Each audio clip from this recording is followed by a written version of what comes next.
Assalamualaikum. I am Deba and you are watching your own channel, Audiovisual Books. With the editorial and opinions section of Daily Dawn, I am here.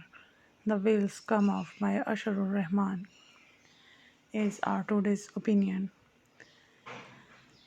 It is 12th June 2020 and I am going to start reading for you.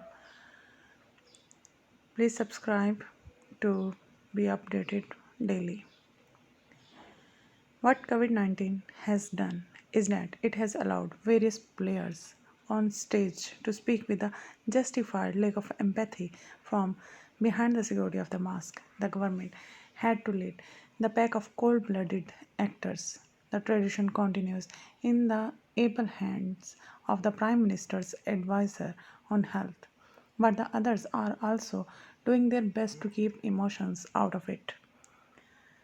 In its latest sign of maturity, Pakistan has acted like a patient who might consult the doctor over a dire affliction but is not bound by the course suggested in the prescription. Dr. Zafar Mirza appears to favor a network of consumers over a simple collection of people, complete with its sneezing, coughing members. Currently, the most visible prime ministerial AD knows it is ex-WHO's job to forewarn and put the fear of the pandemic in a country's heart. The clinching knowledge is that it is for the responsible rulers of a particular land as opposed to, say, a group of tribal elders fighting against an immunization campaign to decide how much of the advice they actually want to heed. This, among other things, should solve the puzzle. They should make you understand why high-flying international technocrats and those who have worked with global organizations for the collective uplift of a human life around the world settle for national postings later in life. A country is where the real power lies. Power to implement or reject counsel from however respectable and world-renowned a source. The compromise formula of intermittent lockdowns is still not acceptable to those who arbitrate between our lives and livelihoods. The World Health Organization might have come up with its Pakistan line after going through this essential exercise aimed at providing a proposal with the right balance. It must have quickly made its own economy versus health calculations before sending the note urgently across to Pakistanis who, by all signs and figures, were in a precarious situation. The compromise formula of intermittent lockdowns to contain the spread of COVID 19 is still not acceptable to those who arbitrate between our lives and livelihoods. The federal aids and the federal aid says the health lens is not what the country would want to see the situation through now, just as he and his parents had rejected the idea earlier. Perhaps he was the perfect person to make pronouncements in a country where the focus is on those who cannot or do not want rather than those with a will or a wish but not always the wherewithal to do a job according to the belief. Advisor Sahib leaves the medical corps under him and Pakistan is at large to deal with the devils in the WHO letter describing our predicaments. Like the WHO, local doctors working at a safe distance from the policymakers in Islamabad are extremely worried about the fast spread of COVID 19. They have come far from the moment when they thought they could force the government to give due weight to their concerns. Doctors and sections of the press were once together in a drive to convince the government to give lockdown a serious thought, but the two have gone their separate ways since.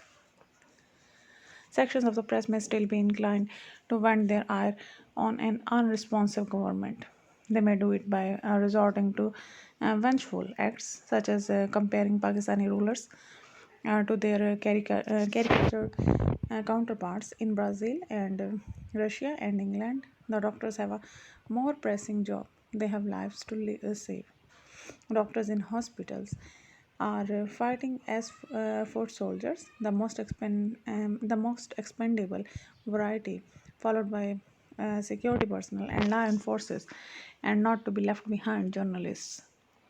Perhaps it is because of the influence of the season of disease that some doctors with absolutely crucial roles are found to do it with the coldness of a hangman, at the risk of adding to the scare than alleviating it. Rather than alleviating it, the governments, federal and provincial, never tire of telling the people that the healthcare system in place is quite capable of withstanding the challenge thrown up by COVID 19. One of the most important questions has centered on the availability of ventilators. Government spokespersons appear on television every 15 minutes with the latest count of ventilators ready for patients, only for the worthy opposition politicians to then disputing them. This is a routine that has been followed where respectable commentators give vent to their feelings, only for a couple of very honorable members of the medical corps to one day turn up and pronounce the much hyped vent as an object whose efficacy has been blown out of the proportion.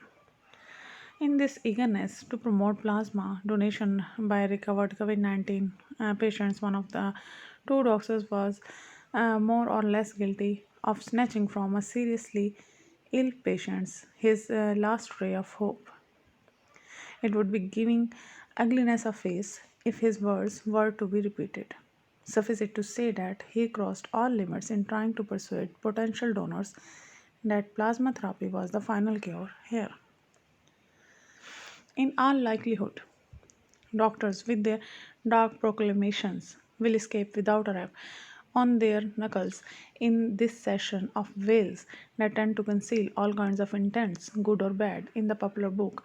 More while, since rumors continue to spin the most horrifying images. The two lenses. Is not it always like this? Are not we always forced to view and weigh the two often contrasting pictures? Our poverty forever determining how lowly and sickly our population ranks on the global ladder. We have no escape from the good intentions of the WHO and others towards us can be reciprocated with a thanks but no thanks gesture. Meanwhile, we can celebrate the good news that our masters, by virtue of our total submission to the prescription provided by the other lands, have allowed to freeze on energy bill tariffs until October. Yes, a relief for a full few months. The intriguing part is that we have not even begun to explore the possibility of a third angle over and above these two lenses. The writer is Dawn's resident editor in Lahore, published in Dawn June 12th, 2020. Please like and subscribe to be updated daily by Daily Dawn in audio. Daily Dawn editorial and opinion section in audio. Thank you.